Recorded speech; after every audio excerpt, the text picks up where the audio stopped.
तो ये first question क्या है आपका। क्वेश्चन है धातु के बाह्यतम कोश में कितने इलेक्ट्रॉन होंगे। तो ये धातु होते हैं ना, इनके बाह्य कोश में 1 इलेक्ट्रॉन होंगे, 2 इलेक्ट्रॉन होंगे, 3, तो धातु हैं।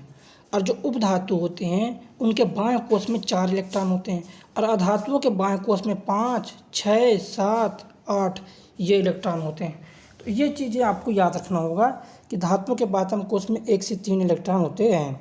अगला क्वेश्चन देखिएगा, ये सभी क्वेश्चन इंपॉर्टेंट है, ध्यान से आंसर करना है। अगला है, सबसे बाहरी ऑर्बिटल में निम्न इलेक्ट्रॉन की संख्या समान, किसकी इलेक्ट्रॉन संख्या। तो आर्सेनिक और बिस्मथ की इलेक्ट्रॉन संख्या समान होती है। देखिए बिस्मथ की बात किया जाए तो बिस्मथ का परमाणु क्रमांक होता है कितना। बिस्मथ का परमाणु क्रमांक होता है आपका 83 होता है ना। तो ये आपको याद रखना होगा। इस तरह से आपको याद रखना है कि बिस्मथ का परमाणु क्रमांक कितना हो जाएगा, हाँ 83 होता है। देखिए वह तत्व जिसके बाहरी सेल में 8 इलेक्ट्रॉन के साथ 3 कक्षाएं होती हैं, आर्गन है वो। अब आर्गन का परमाणु क्रमांक कितना होता है, आर्गन परमाणु क्रमांक होता है 18, और ये अक्रिय गैस है। नेक्स्ट क्वेश्चन, एक तत्व की परमाणु संख्या बराबर होती है। ये परमाणु संख्या जो है ना, हाँ प्रोटॉनों की संख्या के बराबर होती है परमाणु संख्या। तो चलिए, ये परमाणु संख्या मतलब प्रोटॉनों की संख्या। प्रोटॉन परमाणु क्रमांक को दर्शाता है तो न्यूक्लियन में। देखिए प्रोटॉन कहाँ पर होता है, तो प्रोटॉन न्यूक्लियन में होता है, नाभिक में होता है प्रोटॉन। ये आपको याद रखना है। नेक्स्ट देखिएगा, हाइड्रोजन अणु का नाभिक बना होता है। तो हाइड्रोजन अणु का जो नाभिक है एक प्रोटॉन से बना होता है। हाइड्रोजन के नाभिक में न्यूट्रॉन नहीं होते हैं। और हाइड्रोजन के 3 समस्थानिक है, कौन, प्रोटियम, ड्यूटेरियम और ट्राइटियम होता है। चलिए अगला क्वेश्चन देखिएगा। देखिए पोटेशियम का परमाणु क्रमांक कितना है। पोटेशियम का परमाणु संख्या 19 है और द्रव्यमान संख्या 39 है। इसके परमाणु में न्यूट्रॉन की संख्या, तो क्या करते हैं, द्रव्यमान संख्या में अगर परमाणु संख्या माइनस करेंगे तो न्यूट्रॉन की संख्या आ जाएगा 20 न्यूट्रॉन होंगे। नेक्स्ट, कार्बन परमाणु के बारे में कार्बन 612 से निष्कर्षित किया जाता है। देखिए कार्बन अगर आप लिखा है 612, तो इसमें जो है 6 न्यूट्रॉन और 6 प्रोटॉन होंगे और 6 इलेक्ट्रॉन होंगे कार्बन में। और सबसे ज़्यादा जो श्रृंखला बनाता है, सर्वाधिक श्रृंखला बनाने का जो गुण है वो आपके कार्बन में है। नेक्स्ट क्वेश्चन देखिएगा। देखिए एक तत्व के भार की तुलना में एक मूल विशेषता माना जाता है परमाणु क्रमांक को, भार की तुलना में। और फ्लोरीन में कितने न्यूट्रॉन हैं, तो द्रव्यमान में अगर हम परमाणु क्रमांक माइनस करेंगे तो न्यूट्रॉन आ जाएगा। फ्लोरीन में 9, मतलब कितने हैं, 10 न्यूट्रॉन है फ्लोरीन में। और फ्लोरीन कितना किसका है, हाइड्रोजन ग्रुप का सदस्य है। नेक्स्ट क्वेश्चन देखिएगा। देखिए प्रोटॉन इलेक्ट्रॉनों की संख्या है, क्या है, प्रोटॉन इलेक्ट्रॉनों की संख्या, मतलब ये बताया है कि फ्लोरीन में 9 प्रोटॉन, 9 इलेक्ट्रॉन और 10 न्यूट्रॉन होगी। किसी तत्व के परमाणु में उपस्थित इलेक्ट्रॉनों की संख्या और परमाणु क्रमांक के बराबर होती है। अगला क्वेश्चन देखिएगा। कार्बन डाइऑक्साइड में कार्बन की संयोजकता कितनी है, 4 होती है। प्राय धनावेशित तत्वों की संयोजकता 1, 2, 3। जो धनावेशित होते हैं उनकी संयोजकता होती है 1, 2, 3। अगला क्वेश्चन देखिएगा। किसी तत्व की जो संयोजकता शक्ति कहलाती है, तो संयोजकता कहलाती है। अगला, सांद्र अम्ल को तनु करने के लिए हमें पानी में सांद्र अम्ल धीरे धीरे डालना चाहिए। क्या देखिए, सांद्र अम्ल को तनु करना तो क्या करना है, पानी में सांद्र अम्ल को क्या करना है, धीरे धीरे डालना है। अगर हमको क्या करना है, हमको अगर तनु करना है तो। नेक्स्ट देखिए, सोने को घोल को हम घोल सकते हैं एक्वारेजिया में। एक्वारेजिया कैसे बनता है, HNO3 और HCl के किससे, HNO3 और HCl के मिश्रण से बनता है, जिसमें HCl 1:3 का अनुपात होता है। क्या, 1:3 के अनुपात में रहता है। नेक्स्ट, एथेनॉल को एथेन में परिवर्तित करने के लिए डिहाइड्रेटिंग एजेंट के रूप में उपयोग किया जाता है, सल्फ्यूरिक अम्ल का उपयोग करते हैं। नेक्स्ट क्वेश्चन देखिए। देखिए अगला क्वेश्चन, देखिए सांद्र नाइट्रिक अम्ल और सांद्र हाइड्रोक्लोरिक अम्ल का 1:3 के अनुपात में मिश्रण क्या कहलाता है, एक्वारेजिया कहलाता है। क्या कहलाता है दोस्तों, एक्वारेजिया कहलाता है ये। नेक्स्ट क्वेश्चन देखिएगा। देखिए एसिटिक अम्ल जो पानी में घुलने पर प्रदान करता है तो H+ आयन प्रदान करता है, क्योंकि जितने भी अम्ल होते हैं H+ आयन प्रदान करते हैं। क्या प्रदान करते हैं, H+ आयन। अगर वो क्षार है तो OH- आयन प्रदान करेगा। नेक्स्ट देखिए क्वेश्चन अगला। देखिए धातुओं के ऑक्साइड अभिक्रिया कर लवण और जल प्रदान करते हैं अम्ल से। जो धातु के ऑक्साइड है वो अम्ल से अभिक्रिया जब करते हैं तो क्या बनाएंगे, लवण और जल।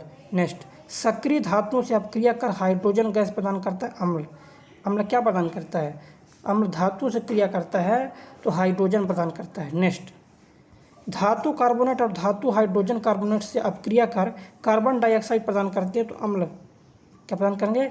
अम्ल। नेक्स्ट, कार्बन के चतुर्थ संयोजकता होने के कारण और उनके सहसंयोजकता बंध बनाने के कारण कार्बन क्या दर्शाता है? तो कार्बन दर्शाता है श्रृंखला बंधन दर्शाता है। नेक्स्ट क्वेश्चन देखिए, दो परमाणुओं के बीच इलेक्ट्रॉनों की साझेदारी द्वारा बनते हैं सहसंयोजक बंध बनते हैं। क्या बनते हैं? सहसंयोजक बंध बनते हैं। किसके द्वारा दोस्तों? हाँ, देखिए, दो परमाणुओं के बीच इलेक्ट्रॉनों की साझेदारी से जो बनते हैं वो बनते हैं सहसंयोजक बंध बनते हैं साझेदारी से। नेक्स्ट क्वेश्चन देखिए अगला क्वेश्चन क्या है? सहसंयोजक आबंध के दो परमाणुओं के बीच आबंधों की अधिकतम संख्या जो होती है ना, तो 3 होती है।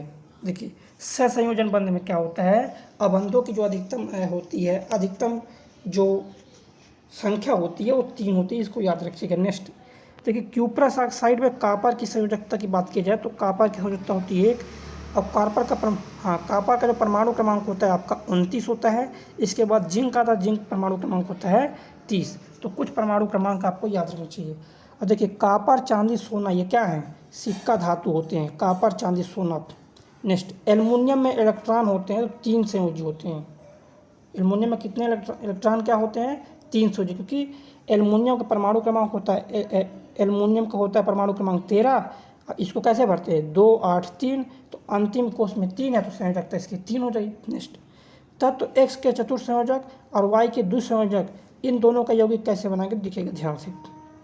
देखिए, एक्स और वाई, इसका 4 है, इसका 2 है। अनुपात निकालेंगे 2:1। जो 1 है वो एक्स में जाएगा और 2 है तो वाई में, XY2। इस तरह से इसको बनाते हैं। देखिए, लिथियम नाइट्रेट, तो लिथियम नाइट्रेट का सूत्र क्या हो जाएगा? तो देखिए, लिथियम लिख लीजिए और नाइट्रोजन। लिथियम की संयोजकता होती है 1 और नाइट्रोजन की होती है 3। क्या होती है नाइट्रोजन की? तो नाइट्रोजन की होती है आपकी 3। तो 3 जो है लिथियम में जाएगा और ये सोडियम है, तो लिथियम नाइट्रेट का ये हो जाएगा। N2 में आबंध बनाने में भाग लेते हैं तो 6 इलेक्ट्रॉन भाग लेते हैं। देखिए, नाइट्रोजन का परमाणु क्रमांक है 7। कैसे भरते हैं? 2 और 5। कितना चाहिए इसको? 3 चाहिए। तो 1 नाइट्रोजन को 3 चाहिए तो 2 नाइट्रोजन में 3 3 6 हो जाएंगे।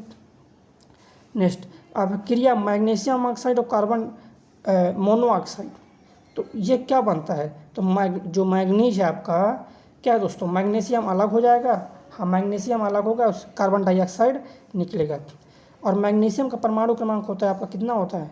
तो मैग्नीशियम का परमाणु क्रमांक होता है 12। नेक्स्ट देखिए, खाद्य पदार्थों में दुर्गंध आने का मुख्य कारण क्या होता है?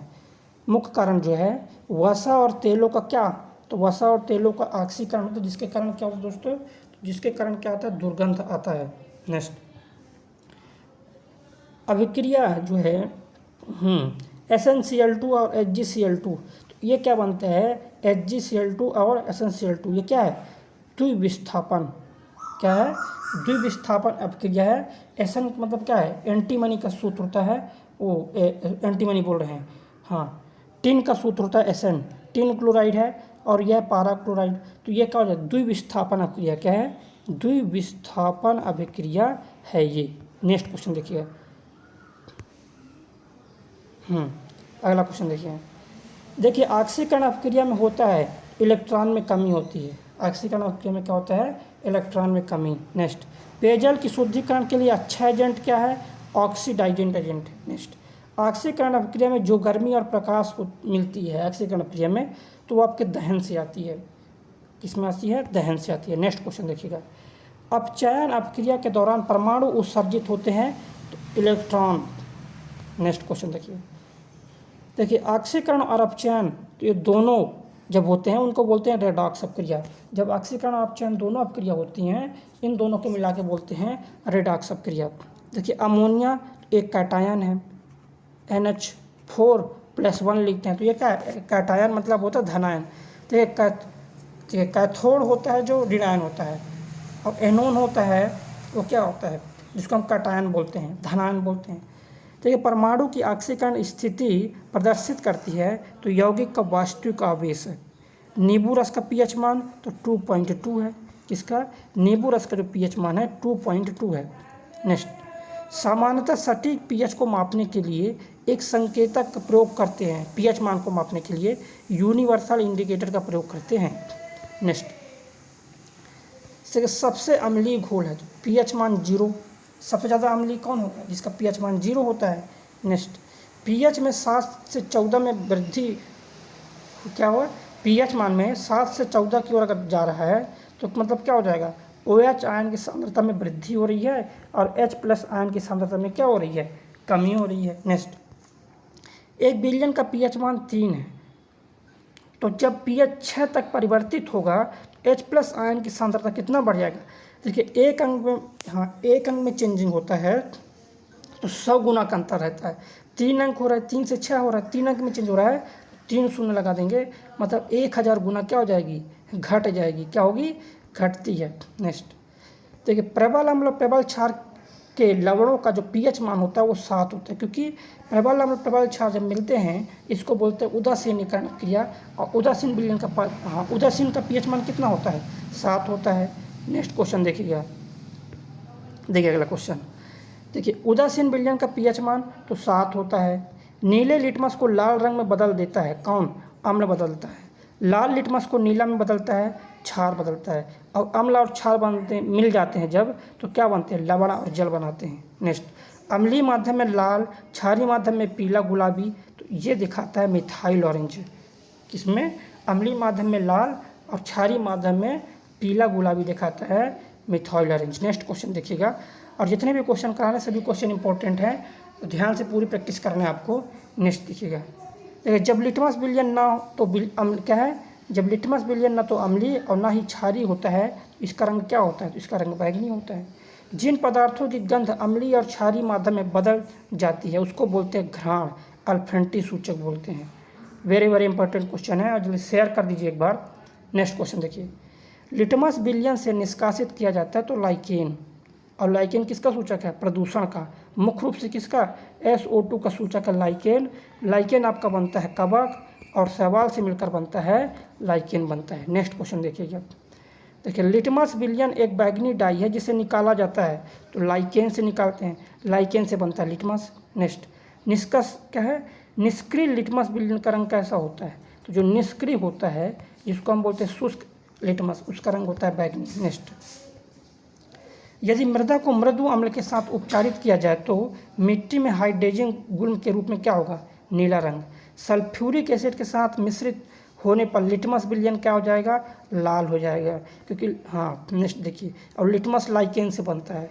दुर्बल अम्ल और प्रबल क्षार के बीच अगर वो क्रिया होती है तो सर्वाधिक सूचक का उपयोग करके अपन ये कर सकते हैं। देखिए डी ब्लॉक के तत्व समूह 2 से 13 के बीच में है।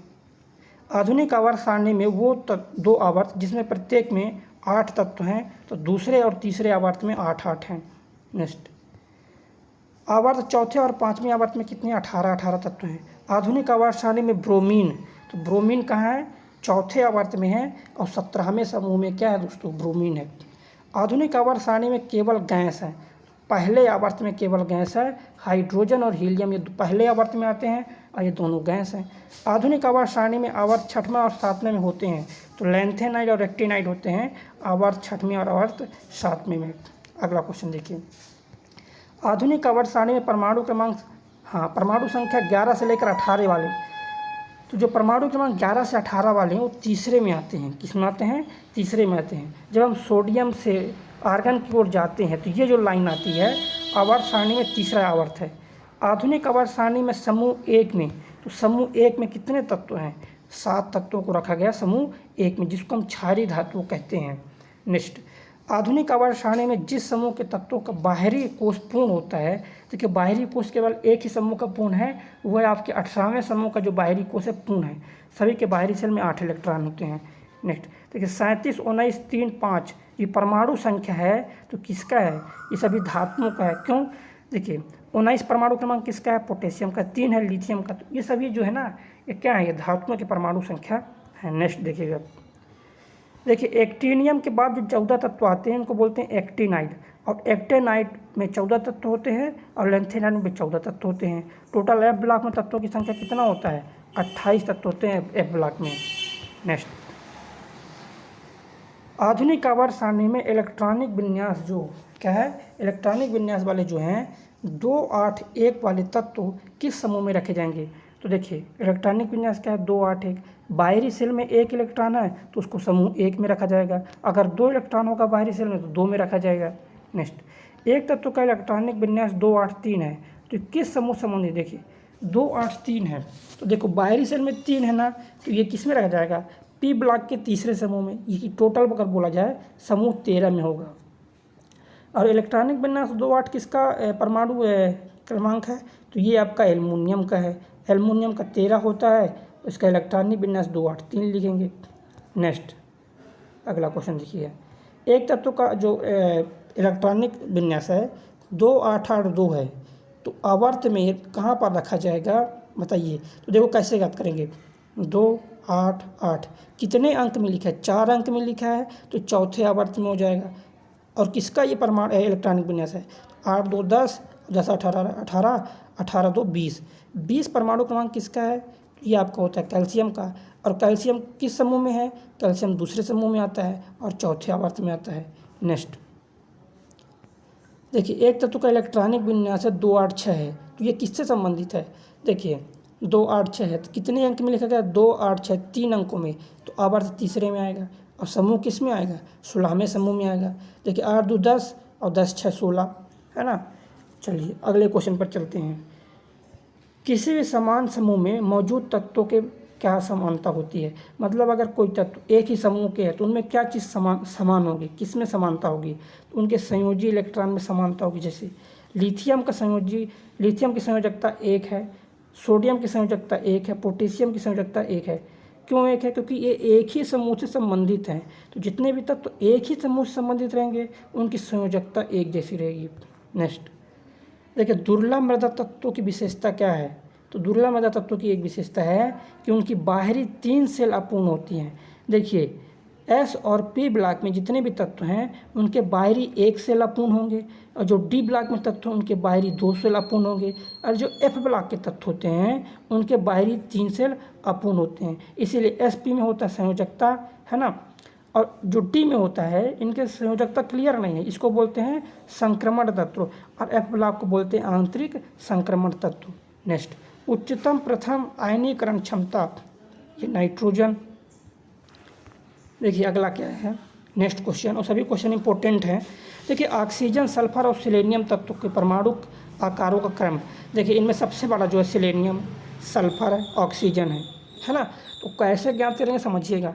देखिए सिलेनियम, सल्फर और ऑक्सीजन एक ही समूह के हैं। समूह में जब हम ऊपर से नीचे आते हैं तो परमाणु आकार बढ़ता है। तो नीचे जब आ रहे हैं पहले ऑक्सीजन, सल्फर, फिर सिलेनियम, सबसे बड़ा सिलेनियम का, फिर सल्फर, फिर ऑक्सीजन। नेक्स्ट, नाइट्रोजन की आयनीकरण क्षमता जो है क्या है? नाइट्रोजन की आयनीकरण क्षमता आधे भरे पी ऑर्बिटल के अतिरिक्त स्थित होता है। कहने का मतलब ये ऑक्सीजन की तुलना में, जैसे समझिए क्लोरीन की संयोजकता क्या है? 1 होती है, लेकिन ऑक्सीजन के संबंध में अगर क्लोरीन की संयोजकता पूछेगा तो क्लोरीन की संयोजकता हो जाएगी 7 ऑक्सीजन के संबंध में। नेक्स्ट देखिए, किसी तत्व की आयनीकरण क्षमता को प्रभावित करने वाला एक कारक। आयनीकरण को क्षमता को कौन प्रभावित करता है? परमाणु आकार। ज़्यादा परमाणु आकार बड़ा है, आयनीकरण की क्षमता कम हो जाएगी। परमाणु आकार छोटा है, आयनिक ऊर्जा ज़्यादा हो जाएगी। देखिए सबसे कम आयतन किसका है? सबसे कम आयतन है आपका हीलियम का है। क्या है? सबसे कम आयतन आपका हीलियम का है। नेक्स्ट, सोडियम से क्लोरीन की ओर जाने पर परमाणु आकार क्या होगा? तो ये घटेगा। जब हम सोडियम से क्लोरीन की ओर जाएंगे, बाएं से दाएं की ओर जाएंगे आवर्त में, तो आकार जो है घटता है। नेक्स्ट, उच्च आयनीकरण ऊर्जा हीलियम तत्व की है। किसकी है? तो उच्च आयनीकरण जो ऊर्जा होती है हीलियम की होती है। देखिए आयनीकरण ऊर्जा, परमाणु का आकार जितना छोटा होगा आयनीकरण ऊर्जा उतना ही ज़्यादा होता है। नेक्स्ट, आधुनिक आवर्त सारणी में अधातुओं की संख्या अधिकतम है। द्वितीय आवर्त में सबसे ज़्यादा अधातु है। किसमें? द्वितीय आवर्त में सबसे ज़्यादा धातु हैं। नेक्स्ट क्वेश्चन, चलिए देखिए आवर्त सारणी के तीसरे आवर्त में सबसे छोटे आकार वाला। तो आवर्त सारणी में सबसे, देखिए तीसरे आवर्त में सबसे छोटा कौन है? तो जब हम बाएं से दाईं ओर जाते हैं, कहाँ? बाएं से सोडियम से जब हम आर्गन की ओर जाते हैं तो परमाणु आकार घटता है। तो तीसरे आवर्त में सबसे लास्ट में क्या है? आर्गन। तो सबसे छोटा आकार किसका हो जाएगा? आर्गन का। और आर्गन का परमाणु क्रमांक कितना है? तो आर्गन परमाणु क्रमांक होता है 18। तीसरे आवर्त में आता है आर्गन और 18वें समूह में आता है आपका ये आर्गन। नेक्स्ट देखिए सबसे कम आयनीकरण ऊर्जा फ्रांसियम की है। वो देखिए फ्रांसियम का है दोस्तों, बता दें सबसे कम नहीं सबसे ज़्यादा, थोड़ी मिस्टेक है, सबसे ज़्यादा है फ्रांसियम की। नेक्स्ट आधुनिक आवर्त सारणी के पहले और सातवें दोनों समूह में परमाणु क्रमांक की वृद्धि के साथ साथ क्या बढ़ता है? तो सिंपल सी है, जब हम ऊपर से नीचे आएंगे समूह में तो परमाणु जो आकार है ये आपका बढ़ता है, और परमाणु आकार आपका बढ़ता है तो जो आयनीकरण ऊर्जा है उसका मान कम हो जाता है। नेक्स्ट देखिए ऑक्सीजन के एक अणु में ऑक्सीजन के, हाँ ये पूछा ये है कि जो ऑक्सीजन गैस है जिसको हम लिखते हैं, देखिए हम ऑक्सीजन परमाणु लिखेंगे तो ओ, लेकिन ऑक्सीजन को गैस को लिखते हैं O2 से, तो ऑक्सीजन गैस में ऑक्सीजन के कितने परमाणु हो जाएंगे? 2 परमाणु हो जाएंगे। सोडा एसिड अग्निशामक यंत्रों में हम उपयोग करते हैं, इसका मेन क्यों करते हैं? क्योंकि इसमें सोडियम बाइकार्बोनेट होता है। देखिए ऑक्सीजन के 2 परमाणुओं को निरूपित करता है, क्या? O2 है ना, या 2O लिख सकते हो। देखिए ऑक्सीजन जो गैस होता है आपका वो उसको लिखते हैं O2 से, इसमें कितने ऑक्सीजन के परमाणु हैं? 2 हैं। देखिए O2 का आणविक द्रव्यमान, तो ऑक्सीजन का द्रव्यमान होता है 16, लेकिन 2 ठो ऑक्सीजन है तो इसका द्रव्यमान हो जाएगा 32। और ओजोन का द्रव्यमान पूछेगा ओजोन का, तो ओजोन का होता है O3, 1 ऑक्सीजन का है 16, तो 3 ऑक्सीजन का हो जाएगा 48 यूनिट। तो कहने का मतलब देखिए ओजोन का अगर भार पूछेगा तो आपको बताना है 48 यूनिट हो जाएगा। देखिए सीमेंट का मुख्य घटक क्या है? Silica dioxide SiO2। नेक्स्ट देखिए अगला क्वेश्चन, देखिए ऑक्सीजन के एक अणु में होते हैं, तो ऑक्सीजन के एक अणु में क्या होता है? दोहरा सह संयोजन बंध होता है, क्योंकि ऑक्सीजन की संयोजकता कितना है? 2 है। जिसकी संयोजकता 2 है उसका जो संयोजन बंध होता है वो दोहरा होता है, और जिसकी संयोजकता 3 है उसका संयोजन जो बंध होता है वो 3 होता है। जैसे एल्युमिनियम का पूछ देगा तो एल्युमिनियम का संयोजकता बंध कितना हो जाएगा? एल्युमिनियम की संयोजकता 3 है, इसका संयोजकता बंध हो जाएगा 3। नेक्स्ट नाइट्रोजन का प्रयोग विद्युत बल्ब में करते हैं, किसके लिए? दहन को सपोर्ट नहीं करता, कौन? नाइट्रोजन, इसलिए इसका प्रयोग करते हैं। और जो आपका नाइट्रोजन है परमाणु क्रमांक इसका याद कर लीजिए 7 है, और नाइट्रोजन का जो द्रव्यमान है आपका कितना है? 14 है। चलिए नेक्स्ट देखिए लाफिंग गैस किसका नाम है? N2O, नाइट्रस ऑक्साइड को बोलते हैं लाफिंग गैस बोलते हैं हम। देखिए चिप्स को ऑक्सीकृत होने से रोकने के लिए जो पैकेट होते हैं, नमकीन होते हैं, चिप्स होते हैं, इनके अंदर हम एक चीज़ भर देते हैं जिससे ऑक्सीकृत नहीं होता है ना, वो भरते हैं क्या? Nitrogen gas. इससे क्या होती है? पैकेट के अंदर जो चीज़ें होती है उसमें ऑक्सीकृत नहीं हो पाता। नेक्स्ट वह गैस जिसमें एक तीखी गंध आती है वो आपकी अमोनिया है।